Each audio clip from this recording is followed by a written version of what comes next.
Hello friends, नमस्कार। YouTube channel में आपका स्वागत है।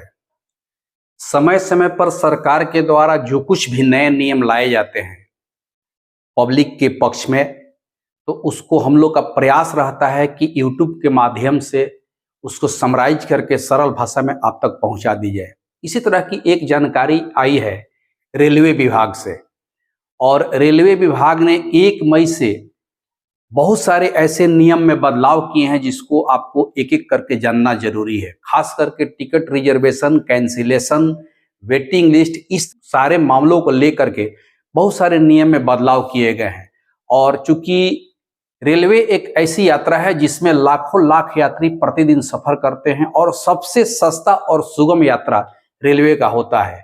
और हम समझते हैं कि ये आम लोग, जितने भी आम लोग हैं, अपने दिनचर्या रेलवे के सफर से पूरा करते हैं। तो ऐसे में अब ये जरूरी हो जाता है कि सरकार द्वारा उसमें समय समय पर कौन से नियम लाए जा रहे हैं, कौन से बदलाव हो रहे हैं। इस बदलाव को आपको जानना इसलिए जरूरी हो जाता है कि ये सारी चीजें एक जगह समेट करके आपको सोशल मीडिया के माध्यम से बताई जा रही है। तो आइए आज हम लोग देखते हैं कि रेलवे में 1 मई से कौन कौन से ऐसे बदलाव किए गए हैं ताकि पब्लिक को सुविधा मिल सके, यात्रियों को सुविधा मिल सके।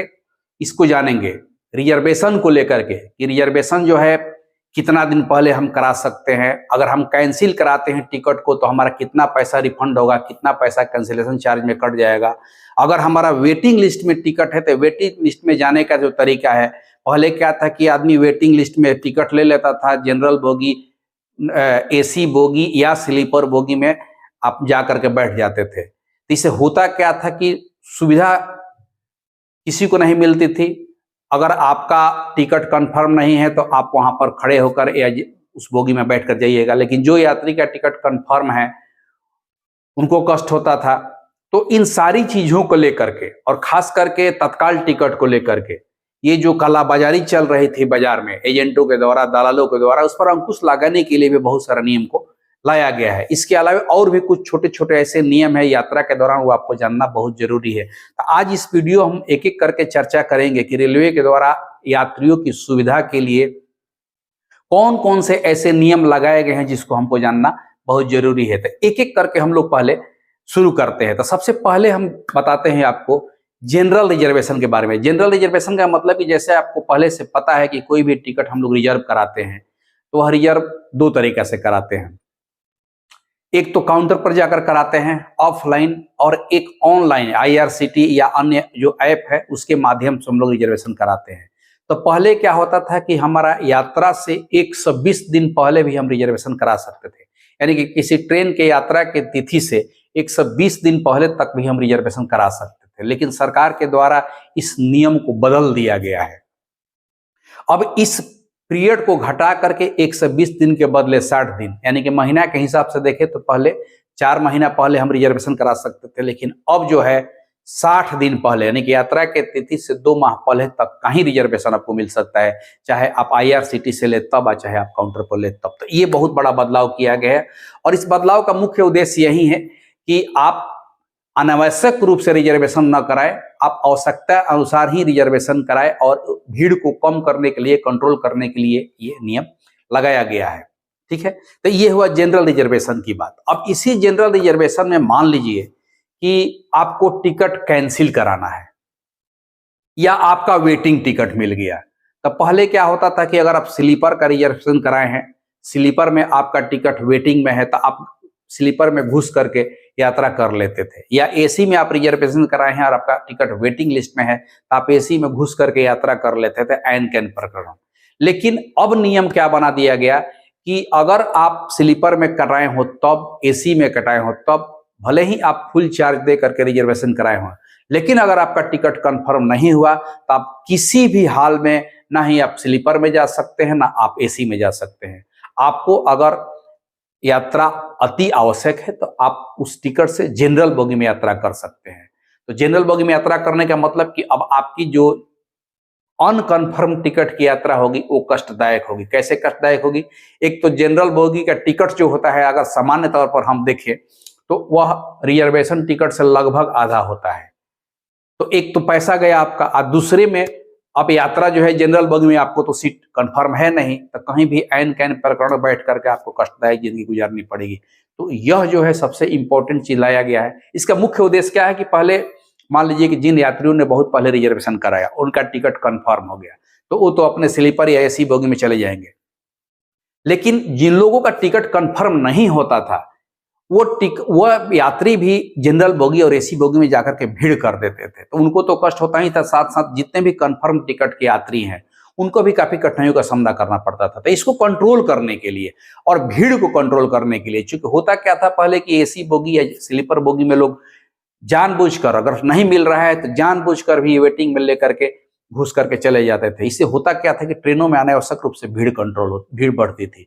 तो इस भीड़ को कंट्रोल करने के लिए और कंफर्म टिकट यात्रियों को सुविधा प्रदान करने के लिए, उनको किसी प्रकार कोई दिक्कत न हो, यह नियम लगाया गया है। तो इस नियम को दिमाग में रखिए कि अगर आपका टिकट कंफर्म नहीं है तो आप स्लीपर में है तब, चाहे एसी में है तब आप नहीं जा सकते हैं। अगर आप उसमें पकड़े गए तो आपको भारी भरकम जुर्माना सहना पड़ेगा। तो ये हुआ आपका कि अगर आपका टिकट कंफर्म नहीं हुआ तब। अब आइए कैंसिलेशन के बारे में। कैंसिलेशन के बारे में क्या क्या रूल लगाए गए हैं।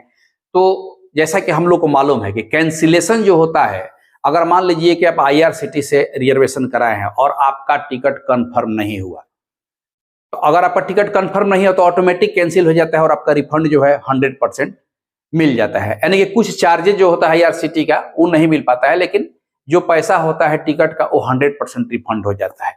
लेकिन वही टिकट आप अगर काउंटर से लिए हैं और काउंटर से लेने के बाद अब अगर आप कैंसिल कराते हैं तो काउंटर पर ही जाना होगा, तो उसके लिए अलग अलग रूल बना हुआ है। अगर आप 48 घंटा पहले अपना टिकट कैंसिल कराते हैं तो उसमें आपको 75% रिफंड मिल जाए। 75% का मतलब यह हुआ कि अगर 100 रुपये का टिकट है तो 75 रुपये आपको मिल जाएगा, 25 रुपये काट लिया जाएगा। वहीं अगर 24 घंटा से ऊपर 48 घंटा के बीच, यानी कि 24 घंटा से 48 घंटा के बीच में अगर आप अपना टिकट को कैंसिल कराते हैं जाकर काउंटर पर, तो आपको 50% रिफंड मिलेगा। 50% रिफंड का मतलब कोई 100 रुपये का टिकट है तो आपको 50 रुपये मिलेगा, 50 रुपये कट जाएगा। लेकिन अगर आप 24 घंटा से कम समय में जाते हैं, यानी कि मान लीजिए कि कोई गाड़ी खुलने वाली है, आप 22 घंटे में चले गए, 21 घंटे में चले गए, 23 घंटे में चले गए, 10 घंटे में चले गए रिजर्वेशन कैंसिल कराने, तो कैंसिल तो कर देगा लेकिन आपको एक पैसा भी रिफंड मिलने वाला नहीं है। तो रिफंड को लेकर के ये बहुत बड़ा बदलाव रेलवे में किया गया है। तो जब कभी भी आप रिजर्वेशन कराइए तो रिफंड को लेकर के आपको सतर्क रहना है, इस नियम को जान लेना है। एक बार रिपीट कर देते हैं कि अगर 48 घंटा में कराते हैं तो आपको 75% रिफंड, 24 से 48 घंटा के बीच में कराते हैं तो 50% रिफंड, 24 घंटा से नीचे में कराते हैं तो आपको 0 रिफंड मिलेगा। तो इसको लेकर के आपको सजग रहना है। तत्काल टिकट को लेकर के एक बहुत बड़ा बदलाव किया गया है। तत्काल टिकट में पहले क्या होता था कि चूंकि एजेंट लोग थे, कालाबाजारी करते थे, तो वो लोग करते क्या थे कि अपना टिकट बुक करके रख लेते थे और बुक करके बाद दुगुना दाम तिगुना दाम पर जिस व्यक्ति को तत्काल टिकट, तो उसी व्यक्ति को आवश्यकता होती है जिसको अर्जेंट में ना रहता है। अब वो बेचारा मजबूरी में आकर के दलाल के चक्कर में पड़ के, एजेंट के चक्कर में पड़ के किसी टिकट को दुगुना या तिगुना दाम पर खरीदता था। लेकिन अब जो है उसको उसमें एक बहुत बड़ा बदलाव किया गया है। अगर आप तत्काल टिकट ले रहे हैं तो आपका आधार वेरिफिकेशन होगा। अगर आपका आधार नंबर मोबाइल नंबर से ट्रैक है तो मोबाइल पर ओटीपी आएगा और उससे वेरीफाई होगा, या आप थंब इंप्रेशन से वेरीफाई करना चाहते हैं तो थंब इंप्रेशन से वेरीफाई होगा। तत्काल टिकट जब भी होगा, चाहे आप ऑनलाइन खरीदे तब या ऑफलाइन खरीदे तब, आपका आधार वेरिफिकेशन मस्ट कर दिया गया है। ये दलालों और कालाबाजारी करने वाले लोगों पर अंकुश लगाने के लिए किया गया है ताकि आम पब्लिक जो है ठगी से बच सके, क्योंकि बहुत बड़ा एक रैकेट चलता है तत्काल टिकट में। अगर आप जाइएगा तत्काल टिकट खरीदने तो जिस टिकट का दाम अगर 100 रुपया है तो आपसे 300 रुपया, 400 रुपया, 1000 रुपया तक वसूलता है आदमी की आवश्यकता को देख करके। तो इस तरह से ये तत्काल टिकट में भी व्यवस्था कर दिया गया है। अब तत्काल टिकट में जो कोटा होता है तो वह टोटल सीट का अधिकतम 30% तक ही तत्काल टिकट का कोटा रखा जाएगा। यानी कि अगर 100 सीट किसी बोगी में है तो उसमें 30 सीट ही उस बोगी तत्काल टिकट में रिजर्वेशन हो सकते हैं। तो यह एक बदलाव किया गया है। बुकिंग टाइम को लेकर के भी बदलाव है। बुकिंग टाइम में अगर मान लीजिए कि अगर आप ऑनलाइन बुकिंग कर रहे हैं या ऑफलाइन बुकिंग कर रहे हैं, अब तो आप काउंटर पर भी जाते हैं तो आपको बुकिंग ऑनलाइन ही होता है। तो अगर आप बुकिंग कर रहे हैं तो अब एसी में अगर आपको रिजर्वेशन कराना है तो उसका पोर्टल 10 बजे से शुरू होता है। स्लीपर में अगर आपको रिजर्वेशन करना है तो उसका पोर्टल 11 बजे शुरू होता है। तो ये छोटी छोटी परिवर्तन किया गया जिसको आपको जान लेना बहुत जरूरी है। वैसे आप ऑनलाइन टिकट बुक करने जाइएगा तो टाइमिंग वहां पर लिखता है कि इसका टाइम इस बजे है, इसका टाइम इस बजे है। किसी यूजर आईडी से मान लीजिए कि ऑनलाइन बुकिंग कर रहे हैं तत्काल टिकट को, तो किसी यूजर आईडी से आप बुक कर रहे हैं तो अगर एक यूजर आईडी है तो उससे एक दिन में मात्र 2 ही तत्काल टिकट बुक हो सकता है। अब जो एजेंट थे, कालाबाजारी करते थे, वो अपने यूजर आईडी से 8, 10, 15, 20 तत्काल टिकट बुक करके बेचने के लिए रखते थे ना। तो उस हिसाब से वह कालाबाजारी को रोकने के लिए, कंट्रोल करने के लिए ये चीज लगाया गया है कि अगर कोई भी दलाल है, अगर अपने ही यूजर आईडी से बुकिंग कर रहा है तो एक दिन में 2 ही तत्काल टिकट बुक कर पाएगा। तो इस तरह से ये बहुत सारा बदलाव जो रेलवे में किया गया है, ये हर एक यात्री को, हर एक पब्लिक को जान लेना बहुत जरूरी है।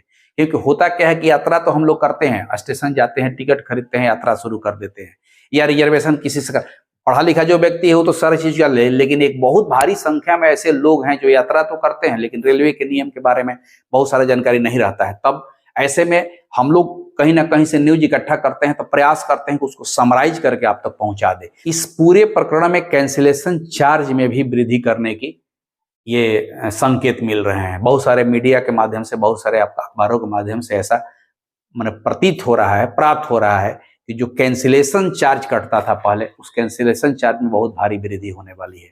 तो एक तरह से समझिए कि अगर एजेंट और दलाल है तो उसके लिए तो ठीक, सरकार के द्वारा ठीक काम किया गया, लेकिन आम पब्लिक भी कभी कभी अपना कैंसिल कराती है तो उसको बहुत भारी नुकसान होने की संभावना है। तो इस तरह से रिजर्वेशन को लेकर के, वेटिंग लिस्ट को लेकर के, तत्काल कोटे को लेकर के, टाइमिंग को लेकर के, ये बहुत सारा जो बदलाव किया गया है, इस बदलाव की जानकारी मैंने सोचा कि समराइज करके आपको दे दे, ताकि चूंकि हर एक व्यक्ति के लिए रेलवे बहुत जरूरी चीज है, हर एक व्यक्ति अपनी जरूरतों को पूरा करने के लिए रेलवे से सफर करता है। तो ये सारी बदलाव जो है 1 मई से शुरू होने जा रहा है। तो इन सारी बदलाव को आप अपने दिमाग में रख करके ही अपनी यात्रा का प्लान बनाइए। अगर इस तरह का वीडियो आपको पसंद है और आगे भी इस तरह का वीडियो देखने की इच्छुक हैं और आप चैनल पर नए हैं तो चैनल को सब्सक्राइब कीजिए, लाइक कीजिए और अधिक से अधिक लोगों को शेयर कर दीजिए ताकि इसका लाभ मिल सके। नमस्कार।